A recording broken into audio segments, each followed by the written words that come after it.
बेरमपुर मध्य प्रदेश की वादियों में बसा एक खूबसूरत गांव। लेकिन इस गांव में छिपे थे कुछ ऐसे भयानक रहस्य जिन्होंने उस सदी में निवास करने वाले साहसी लोगों के दिल में भी एक खौफ पैदा कर रखा था।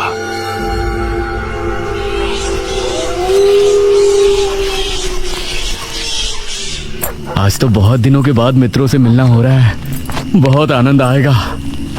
अरे मदन, कहाँ जा रहा है इस समय? पिताजी, मेरे मित्रों से इतने दिनों बाद मिलना हो रहा है। वो सुबह होने पर वापस नगर चले जाएंगे। अरे तुझे पता नहीं क्या, आज शनिवार की रात है। आज के दिन निशिर मोलो गांव में घूमते हैं। पिताजी, चाहे निशिर मोलो आए या नरकासुर, मुझे आज मेरे मित्रों से मिलने से कोई नहीं रोक सकता। ठीक है, लेकिन ध्यान रहे, जैसे ही तुमको उनके कदमों की आहट सुनाई दे और उनका वो मंत्र जिसको वो दोहराते हुए आगे बढ़ते हैं, तो उन्हें बिना देखे किसी ऐसी जगह छिप जाना जहां से ना वो तुमको देख सके ना तुम उनको। और जब तक उनकी आवाज आना बंद ना हो जाए, उनके सामने नहीं आना। वो 4 भयानक आदमी होते हैं जो अपने कंधों पर एक ताबूत को उठाए होते हैं, और अगर कोई उन्हें देख ले तो वो जिंदा नहीं बचता। मुझे पता है पिताजी, अब मैं चलता हूँ। यह कहकर मदन घर से निकल गया, लेकिन उसके पिता के चेहरे पर उसकी फिक्र साफ नजर आ रही थी। निशिर मोलो आ जाएंगे और साथ ले जाएंगे। ऐसा लगता है कि हमारे गांव के लोग अभी भी दूसरी सदी में जी रहे हैं। वो तेज तेज कदमों के साथ आगे बढ़ रहा था। कुछ देर बाद उसे जंगल की तरफ एक पगडंडी वाला रास्ता नजर आया। यहाँ से जाऊंगा तो जल्दी पहुंच जाऊंगा, यहीं से आगे बढ़ता हूँ। बिना ज्यादा सोचे वो जंगल के अंदर बने उस पगडंडी वाले रास्ते पर आगे बढ़ गया।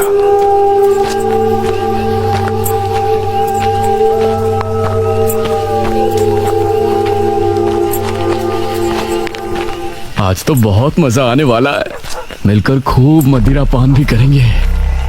तभी उसे भारी कदमों की आहटों के साथ कुछ आवाजें सुनाई देने लगी। इन आहटों और आवाजों को सुनकर वह एकदम से चौंक पड़ा और उसकी आंखें डर से बड़ी हो गईं।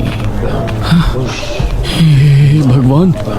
वो जल्दी से झाड़ियों की तरफ भागा और उनमें छिपकर बैठ गया। वो झाड़ियों की ऊंट में बैठा लंबी लंबी सांस ले रहा था। वो आवाजें अब और ज्यादा साफ होने लगी थी। उसे यकीन था कि अब वो लोग उसके करीब ही आ रहे हैं। उसने धीरे धीरे छिपकर अपनी एक आंख से उनको देखा और वो हैरान रह गया।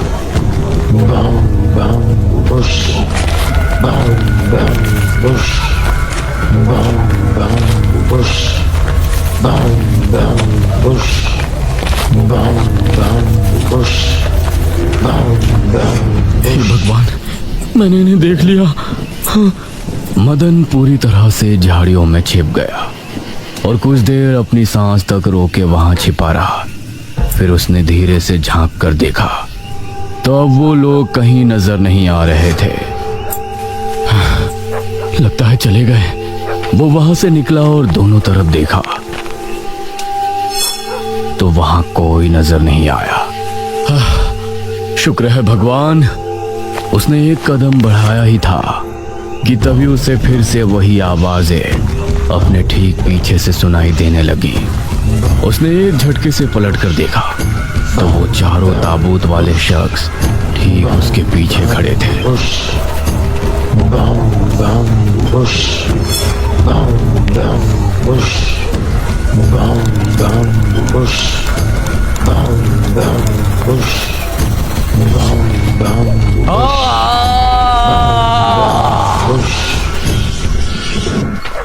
इस तरफ जब देर रात भी मदन वापस नहीं लौटा तो उसके पिता को उसकी चिंता होने लगी।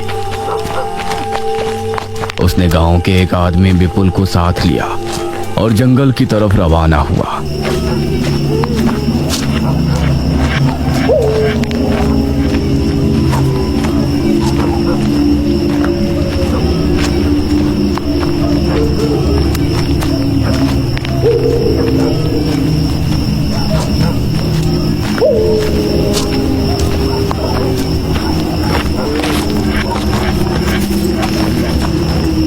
काफी देर बाद एक बरगद के पेड़ के पास जाकर उनके कदम रुक गए और आंखें खौफ से फट पड़ी। उन्होंने मदन को रहस्यमयी परिस्थिति में पाया।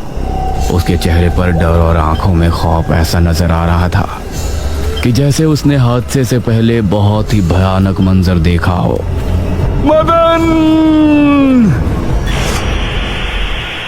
400 साल बाद अंधेरा जंगल, सुनसान रास्ता, चारों तरफ सिर्फ पेड़ पौधे और कोहरा। मेघना उनके बीच अकेली खड़ी थी। कोई है? क्या यहाँ कोई है? उसने कुछ कदम आगे बढ़ाए।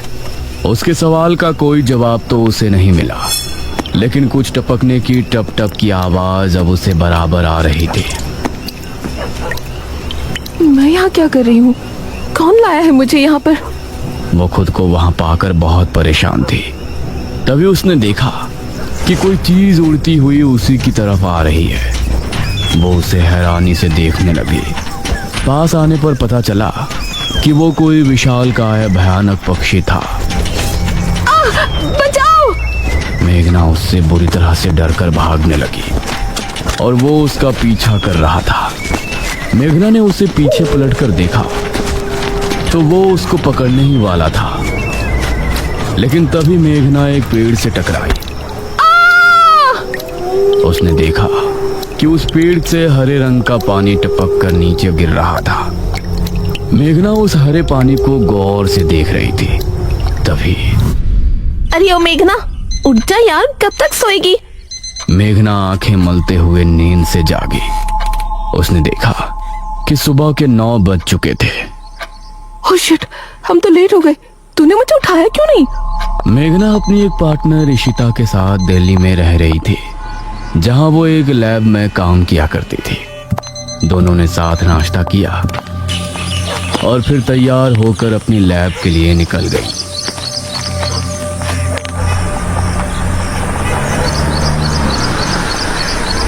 तेरा ऑमलेट खा खा कर मेरा पेट खराब हो चुका है। रोजाना कच्चा ही बना कर दे देती है।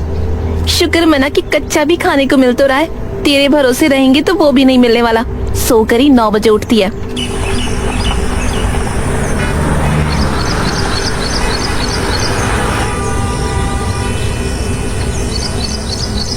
ये दोनों लैब में पहुंची और वहां जाते ही इशिता के पास प्रोफेसर जयदेव की कॉल आई। तुम दोनों ने इस बार बहुत समय ले लिया है। जो एंटीडोट बनाने का काम तुमको दिया था वो पूरा करोगे या नहीं? प्रोफेसर साहब, बस ये समझ लीजिए कि काम होने ही वाला है। आप हमें 3 दिन का समय और दीजिए। ये कहकर उसने कॉल काट दिया। तो इतने दिनों से प्रोफेसर को घुमा रही है, आखिर तो ये एंटीडोट तैयार करेगी कैसे? ये सुनकर इशिता ने एक किताब निकाली।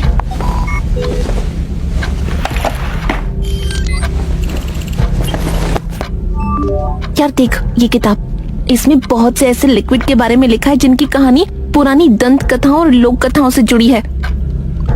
तो तू कहना क्या चाहती है? मुझे इस किताब में बहुत ही अनोखे लिक्विड के बारे में पता चला है, जिसे मृत्युंजय अमृत कहते हैं। हम उस लिक्विड का टेस्ट करेंगे और अगर वो हमारे काम का निकला तो उसे यूज भी कर सकते हैं।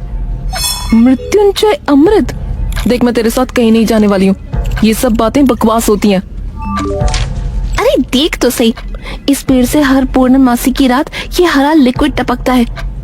तभी मेघना ने देखा कि उस पन्ने पर किसी मृत्युंजय अमृत के बारे में लिखा था और उसमें ठीक वही पेड़ दिखाया गया था जो मेघना रोजाना अपने सपने में देखा करती थी।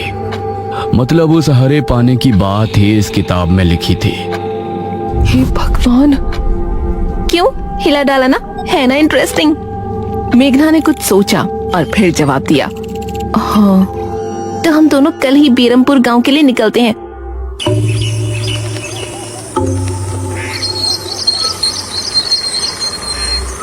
ये दोनों अगली सुबह ही बस से बेरमपुर के लिए निकल गई।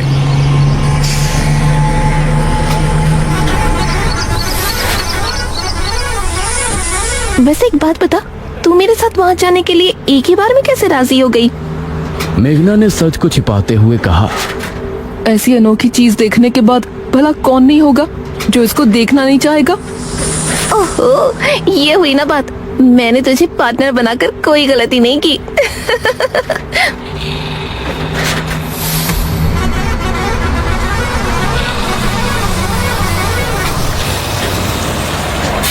ये दोनों 5 घंटे के सफर के बाद एक जगह उतरी। इनके ठीक सामने एक बड़ा सा गेट था जिस पर नाम लिखा था बेरमपुर। इशिता और मेघना ने जैसे ही गेट के अंदर कदम रखा तो अचानक से मौसम बदला। सूरज मानो बादलों के पीछे छिप गया और एक हवा अपने साथ आंधी ले आई। अरे वाह, गांव का मौसम तो बहुत ठंडा है। इधर गांव के लोग भी अचानक बदलते मौसम को देखकर हैरान रह गए। अरे ये क्या, अभी तक तो काफी गर्मी थी, ये अचानक आंधी कहां से आ गई? मुखिया जी, लगता है बारिश भी जरूर आएगी। इधर मेघना और इशिता दोनों ही गांव की तरफ बढ़ रही थी।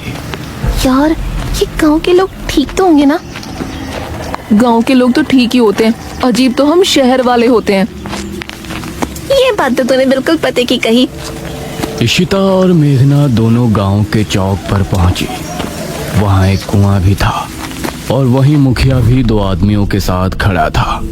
अरे बच्चियों, तुम दोनों कौन हो? अब नमस्ते जी, मेरा नाम इशिता है और ये है मेरी दोस्त मेघना। अच्छा बेटा, वैसे हमारे गांव में किस वजह से आना हुआ? वो असल में वो अंकल, हम लोगों को अपनी स्टडी के लिए 5 गांवों के बारे में लिखना है, इसलिए हम लोग यहाँ आए हैं। इसके बाद और 4 गांवों में जाएंगे। ओह अच्छा, फिर तो ठीक है बच्चों, हम तुम्हारी जितनी हो सके उतनी मदद करेंगे। जी अंकल, क्या हमें यहाँ कुछ दिन के लिए रहने के लिए कोई घर मिलेगा किराए पर?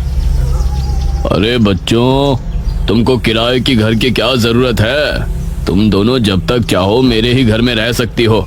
ठकुराइन वैसे भी लड़कियों से बहुत प्यार करती है। जी शुक्रिया अंकल।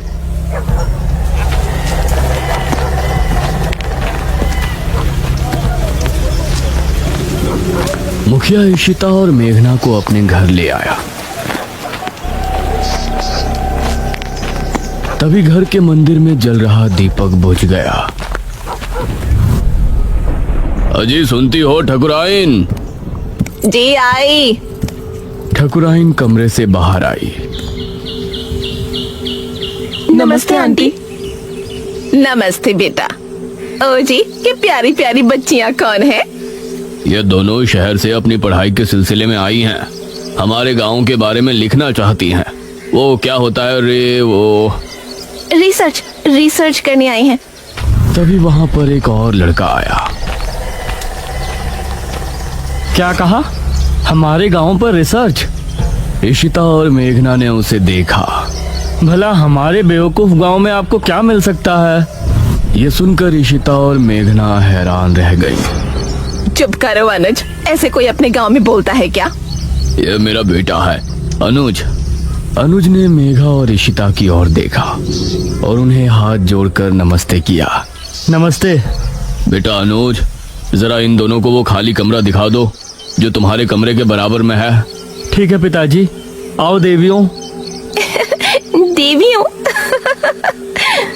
अनुज कॉरिडोर से होते हुए उनको कमरा दिखाने ले जाने लगा। इसी समय गांव के मंदिर में बैठा पुजारी भगवान की आरती कर रहा था। तभी अचानक से दिया बुझ गया। ये संकेत तो ठीक नजर नहीं आ रहे। हे प्रभु, रक्षा करना। वैसे आप लोगों को रिसर्च करने के लिए यही गांव मिला था? अरे हम लोगों को 5 गांवों के बारे में लिखना है, तो इसीलिए जो भी गांव पास दिखा चले आए। इसके बाद और किसी गांव में जाएंगे। अच्छा, वैसे यहाँ कुछ ऐसा है जो कि रहस्यमय या ऐतिहासिक हो? हाँ है ना, एक राजमहल। राजमहल यहाँ? हाँ, 400 साल पहले जो यहाँ के राजा हुआ करते थे, उनका महल। वैसे अनुज, क्या तुम हमें उस महल में लेकर चलोगे? हाँ, तुम लोग जाना चाहोगी तो जरूर। तो ठीक है, रात को जब सब सो जाएंगे तो हमें वहाँ ले चलना। यह सुनकर मेघना इशिता को हैरानी से देखने लगी। रात के समय तुम लोग मजाक तो नहीं कर रहे? नहीं, हम तो चलने को तैयार हैं। तुम्हें डर लग रहा है तो बताओ। मेरा गांव है ये, मुझे क्यों डर लगेगा? ठीक है, ले चलूंगा, लेकिन पिताजी को और माँ को पता नहीं चलना चाहिए। ग्रेट। तो बताओ किस टाइम आ रहे हो? 12 बजे तक पिताजी और माँ दोनों सो जाएंगे।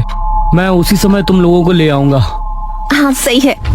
ये कहकर अनुज ने उन्हें कमरे में छोड़ा और वहां से चला गया। ये क्या? हम तो उस मृत्युंजय अमृत के बारे में पता करने आए थे ना। अब हम ये राजमहल क्यों जा रहे हैं? अरे उसको सीधा पूछते तो उसे शक हो जाता ना।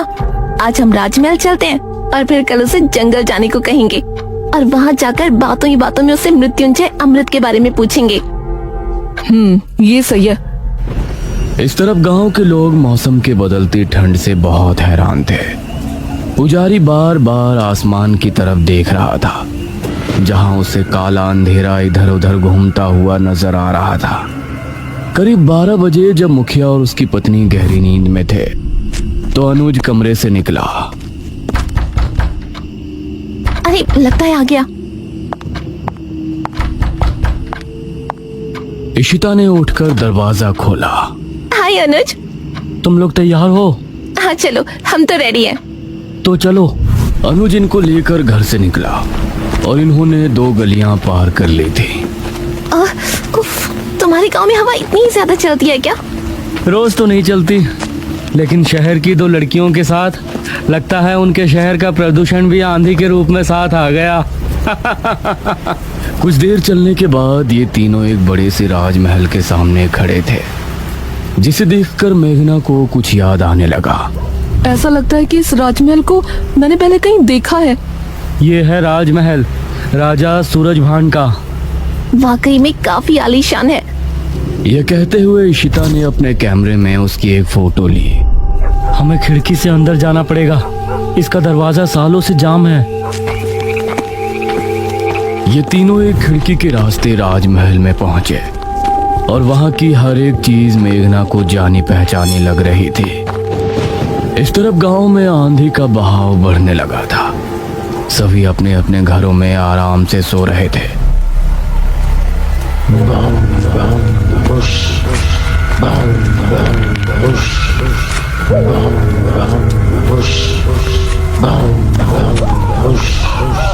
अरे ये आवाज तो निशिरमोलो। गांव के सभी लोगों के दिलों में खौफ उतर आया। उसी समय मुखिया के कमरे में गांव का पुजारी हड़बड़ाता हुआ पहुंचा। मुखिया जी उठिए। मुखिया चौंकता हुआ नींद से जागा। क्या हुआ पुजारी जी, इतनी रात में आप? गांव में निशीर मोलो की आवाज गूंज रही है, सब बहुत डरे हुए हैं। पुजारी जी, ये कैसे हो सकता है? निशीर मोलो यहाँ कैसे आ सकते हैं? वो तो कई सालों पहले सो गए थे। जरूर कुछ ऐसा हुआ है जिससे वो जाग उठे थे। हमारा मन बहुत विचलित हो रहा है। गांव के सभी लोग अपने अपने घरों में जाग चुके थे और डरे बैठे थे। यह आवाज सभी के दिलों में खौफ पैदा कर रही थी। मेघना, इशिता और अनुज तीनों इस बात से बेखबर राजमहल में घूम रहे थे। ये कैसी आवाज है? हाँ, मैंने भी सुनी। ऐसा लग रहा था कि कोई सिपाही भारी जूतों के साथ गलियारे में चहलकदमी कर रहा है, लेकिन दूर दूर तक कोई नजर नहीं आ रहा था। उसी समय गांव के 2 आदमी संपत और कप्ता जंगल की सरहद पर बैठे हुए जुआ खेल रहे थे। अरे संपत यार, चल घर चलते हैं, अब बहुत समय हो गया। ओहो, अब तू हार रहा है तो घर चलते हैं। अरे चुपचाप पूरी बाजी खेल, इससे पहले तो मैं तुझे जाने नहीं दूंगा। हाँ। ये सुनकर कप्ता फिर से उसके साथ पत्ते बांटने लगा। उन दोनों को यह आवाज सुनाई दी। तेज आंधी की हवाओं में उनकी आंखें बहुत मुश्किल से खुल रही थी। उन दोनों ने देखा कि सामने से 4 आदमी अपने कंधों पर एक ताबूत उठाए मंत्र पढ़ते हुए चले आ रहे हैं। संपत और कप्ता इससे पहले कुछ करते, वो चारों आकर उनके सामने रुक गए। हवा का रुख थोड़ा कम हुआ। वो चारों अपनी लाल चमकती आंखों से संपत और कप्ता को घूर रहे थे। इधर इशिता, मेघना और अनुज को एक दरवाजा खोलने की तेज आवाज सुनाई दी। और वो चौंक पड़े। न जाने उस दरवाजे से कौन निकला जिसको देखकर ये तीनों चौंक पड़े। वही संपत और कप्ता के सामने खड़े वो चारों शख्स जो कि निशूर मोलो थे। उनके कंधों पर रखा ताबूत खुल गया और उसके खुलते ही संपत और कप्ता की चीख पूरे गांव के लोगों ने सुनी, जिसे सुनकर सभी गांव के लोग डर गए। ये किसकी चीख थी जी? निशिर मोलो, ये चीख किसी अनहोनी की संकेत थी। निशिर मोलो आखिर कौन है? क्या है मृत्युंजय अमृत? और क्या संबंध है मेघना का इन सब से? इन सभी सवालों के जवाब जानने के लिए हमारे साथ जुड़े रहिए इस कहानी के अगले भाग में भी।